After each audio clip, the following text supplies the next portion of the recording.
ऐलान करा दिया, कोई भी कृष्ण और बलराम का स्वागत नहीं करेगा। मथुरा से थोड़ी दूर पर स्थान दिया गया। अब कृष्ण और बलराम सखाओं के साथ में मेले में भ्रमण करने के लिए जा रहे हैं। नंद बाबा ने समझाया, बलराम से कहा, बलराम थोड़ा कन्हैया का ध्यान रखना, कोई ये उपद्रव न कर दे। जब जैसे महाराज मथुरा में प्रवेश हुए तो वहां पर देखा लोगों ने नए नए वस्त्र आभूषण धारण कर रखे, सुंदर मथुरा के लिए सजा रखा है। अब कृष्ण के जो ग्वाल वाल सखा है, इनके पास कोई सुंदर वस्त्र तो है, और जितने भी मथुरा वासी हैं ये आस लगाए बैठे हैं कैसे कन्हैया आए और कन्हैया का हम स्वागत करें। सर्वप्रथम महाराज धोबी के पास पहुंचे कन्हैया, ग्वाल वालों के लिए लेकर। धोबी से कहा, भैया हम कंस के धाने हैं, कंस हमारे मम्मा आए, हमारे लाज में वस्त्र दे दो, हमारे सखाओं के लाज में वस्त्र दे दो। धोबी कह रहा कि सुनो, कंस ने तुम्हारे मम्मा ने जोन काम के लाज में बुलाओ है, वो मम्मा ने कर पे होके पहले हम ही कर दे, से बदली गली से निकल गए। जैसे कन्हैया ने कहा, देखो भैया कितने प्रेम से वस्त्र मंगा रहे हैं, तुम वस्त्र नहीं दे रहे हो। कन्हैया ने कपड़ा ही भाई धोबी को पकड़ो, पहले नंबर धोबी को खींच वो चालू करो, उदय पहले नंबर प्राणांत कर दो धोबी से। अब वस्त्र लिए तो ग्वाल वाल सखाओं वस्त्र धारण करे। अब वस्त्र जैसे हैंगर में नहीं टांगे, ऐसे कपड़ा सखाओं के शरीरों में, इतने मोटे ताजे तो है नहीं, दूर पतले शरीर। और कंस के कपड़ा, कंस के कितना बड़ो शरीर, ग्वाल वालों को शरीर कहाँ का, थोड़ो सो शरीर। सुदामा नाम के दर्जी के पास पहुंचे, वहां पर वस्त्रों की फिटिंग कराई, और फिटिंग कराने के बाद में महाराज धारण किए। जैसे धारण की उसके पास कुब्जा के पास पहुंचे, कुब्जा से तिलक लगवाया, कुब्जा के परम सुंदरी बनवाया, कुबलिया नाम हाथी के मुष्टिक से युद्ध किया। उसके बाद रणभूमि में पहुंचे, चाणूर मुष्टिक से युद्ध किया। उसके बाद मम्मा की ओर बढ़ने लगे। कहाँ बढ़ने लगे? मम्मा की ओर बढ़ने लगे। जैसे मम्मा की ओर बढ़े तो मम्मा वे कोनिया में लगे, वो कोनिया में लगे। कन्हैया के वे आओ मम्मा मुलाकात करो, इतने दिन हो गए, 11 वर्ष 56 दिन के हो गए कन्हैया। कितने समय के हो गए? 11 साल 56 दिन के। कन्हैया कह रहा है कंस से मम्मा से 11 साल 56 दिन हो गए, तुम मिले नहीं है, पहली बार मिल रहे हो, तो अच्छे से मुलाकात होगी। अब तौर तरीके से जैसे कंस के सम्मुख पहुंचे तो कन्हैया ने कंस के पेड़ केस पकड़े महाराज, और राज सिंहासन से खींचकर रंगभूमि में लेकर आए। कंस कहता है, अरे कन्हैया बाल पकड़ कर मत खींचो, तकलीफ होती है। तो कन्हैया कहता है, तुझे लाज नहीं आई जब तूने अपनी बहन के बाल पकड़कर रथ से खींचा, मेरी माँ के बाल पकड़कर खींचा, जब उस माँ को कष्ट नहीं हुआ होगा।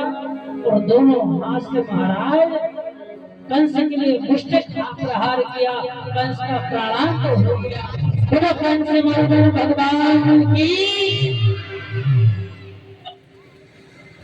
कंस का प्राणांत हुआ। कंस की पत्नी के लिए कृष्ण ने समझाया कि भगवान की भक्ति में ही सार्थक जीवन व्यतीत करना पड़ेगा। दुराचारी पापाचारी आपके पति, जिनके साथ में आपने जीवन यापन किया, देखिए मलूल कहा मत जाइए जहाँ ना हर्ष है, और दिगंबर के गांव में धोबी को का काम। भगवान कहते हैं, कथा में आता है, मलूल कहा मत जाइए, उस स्थान पर मत जाइए जिस स्थान पर जो भगवान का प्रेमी ना हो, जिस स्थान पर भगवान का भजन ना हो, जो व्यक्ति भगवान का हितैषी ना हो, जो व्यक्ति शास्त्रों का हितैषी ना हो, जो व्यक्ति पुराणों का हितैषी ना हो, उस स्थान पर जाना बंद कर दो, त्याग कर देना चाहिए उस व्यक्ति का। चाहे तुम्हारे बाप हो तो बाप को भी त्याग कर दो, मताई हो तो मताई को भी त्याग कर दो, भैया हो तो भैया को भी त्याग कर दो।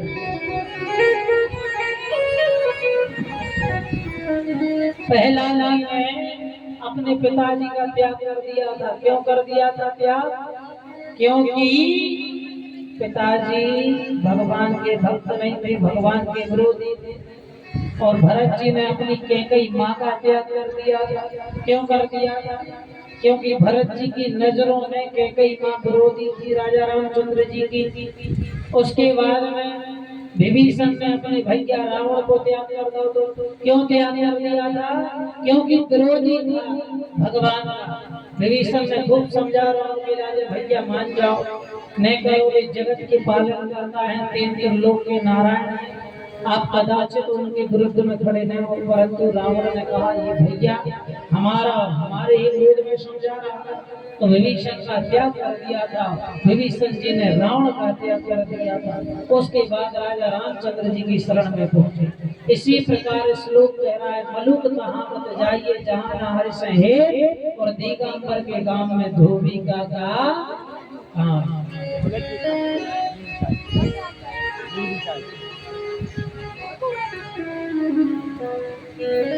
जौन गांव में आदमी कपड़ा न पहनत हो, गांव में धोबी यदि बन जावे तो धोबी को काम जीवन व्यापन कैसे होगा उस धोबी का? धोबी का जीवन व्यापन नहीं हो सकता, क्योंकि उसकी कार्य क्षेत्र की श्रेणी है ही वस्त्र धोना। और यदि हमारे जीवन में भगवान का भजन नहीं हो तो हमारा जीवन किस काम का? हमारा जीवन भी व्यर्थ हो गया। कन्हैया नाना उग्रसेन के लिए कारागृह से बाहर निकाला, अपने माता पिता के लिए कारागृह से बाहर निकाला।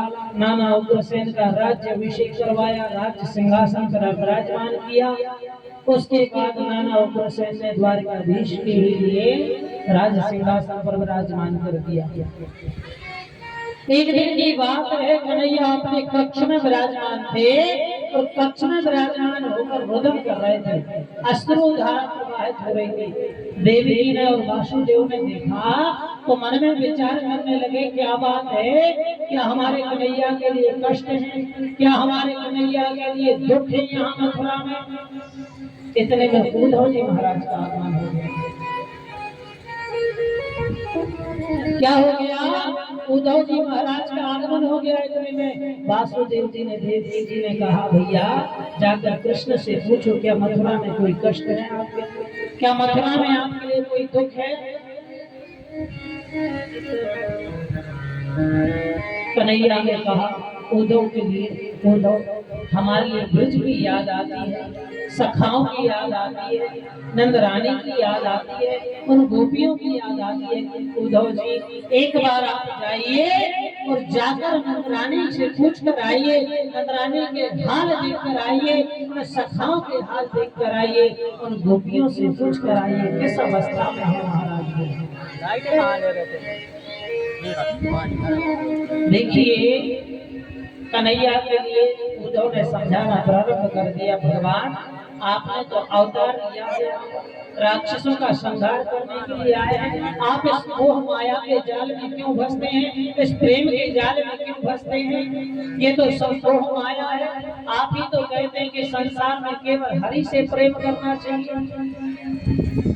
नहीं उद्धव, एक बार जाइए आप, ज्ञानी मुनींद्र हैं, बृहस्पति के शिष्य हैं, अब बृहस्पति के शिष्य होकर ज्ञान तो बताएंगे। उद्धव बड़े ज्ञान में अभिमान थे महाराज। उद्धव के लिए पीली पीताम्बर कन्हैया ने दे दी और पीली पीताम्बरी लेकर कन्हैया ब्रज मंडल की ओर बढ़ दिए, वृंदावन की ओर बढ़ दिए। ग्वाल बाल सभा मथुरा के रास्ते में नित्य प्रतिदिन बैठे महाराज, हमारा कृष्ण आए रहो, हमारा कृष्ण आए रहो। मधु मधु में कहता है श्री रामा से, अरे श्री रामा आज भी कृष्ण नहीं आया, आज भी कन्हैया नहीं आया। जैसे मथुरा से रास्ते की ओर से रथ आने की रथ दिखाई दिया तो आशा थी कृष्ण मधु मधु श्री रामा से कहता मैं कृष्ण से नहीं मिलूंगा, मैं कृष्ण से तो बुराई मान गया। जैसे रथ खड़ा हुआ सर्वप्रथम पहुंचा पहले, उसमें से रथ के नीचे कोई नहीं उतरा महाराज, क्योंकि उस रथ में कृष्ण था ही नहीं, उस रथ में तो उद्धव जी थे। उद्धव जी ने पूछा महाराज ये नंदरानी के महल का रास्ता कहाँ है? तो नंदरानी जिस दिन से कृष्ण गया है उसी दिन से नंदरानी कृष्ण की वियोग में रोदन कर रहे महाराज। नंद महल से नेत्रों की असूरों की धारा बहने लगी, पानी जैसा पनहरा बहने लगा महाराज। सखाओं ने कहा भैया ये जो पनहरा पानी का बहता हुआ दिखाई दे रहा है, इसी पानी के पनहरे के साथ साथ में चले जाइए, आप नंद रानी के महल के पास पहुंच जाएंगे। उद्धव जी नंद महल में प्रवेश किया, नंदरानी को प्रणाम किया। नंदरानी मैं उद्धव बृहस्पति का शिष्य आपके लिए प्रणाम करता हूँ। नंदरानी ने कुछ उत्तर नहीं दिया महाराज। गोपियां कहती है ये कन्हैया के वियोग में है, थोड़ा जोर से बोलिए। अरे नंदरानी मैं बृहस्पति का शिष्य उद्धव आपको प्रणाम करता हूँ। नंदरानी ने कहा भैया थोड़ा जरा धीरे बोलिए, मेरा कृष्ण सो रहा है, मेरे कृष्ण की नींद टूट जाएगी, मेरे कन्हैया की नींद टूट जाएगी। महाराज पल पल व्याप्त हो रहे हैं कृष्ण के लिए, उसी आस में लगी हुई है। मेरा कृष्ण तो मेरे पास है, मेरा कृष्ण तो मेरे पास है। प्रणाम किया नंदरानी के लिए, उसके पास सखियों के पास उद्धव जी पहुंचे। देखा तो जिस दिन से ये कृष्ण गए हैं ना, उस दिन से सखियों ने श्रृंगार नहीं किया महाराज। उस दिन से सखियों ने नए वस्त्र आभूषण धारण नहीं किए। जहाँ जहाँ कृष्ण चलते थे उसी ब्रज की रज को अपने शरीर पर लपेटते हैं, कृष्ण कृष्ण भजते रहते हैं। उद्धव जी ने जाकर समझाया देखो वो भगवान है, यदि प्रेम करना है तो प्रेम भगवान से लगाइए, कृष्ण से प्रेम नहीं है। वियोग में क्या है, ईश्वर का भजन करिए। गोपियों ने समझाना प्रारंभ कर दिया। अरे उद्धव तुम क्या कहता है कि भगवान में मन लगा, भगवान में प्रेम करो। मन कितने होते हैं, मन तो एक होता है। अरे उद्धव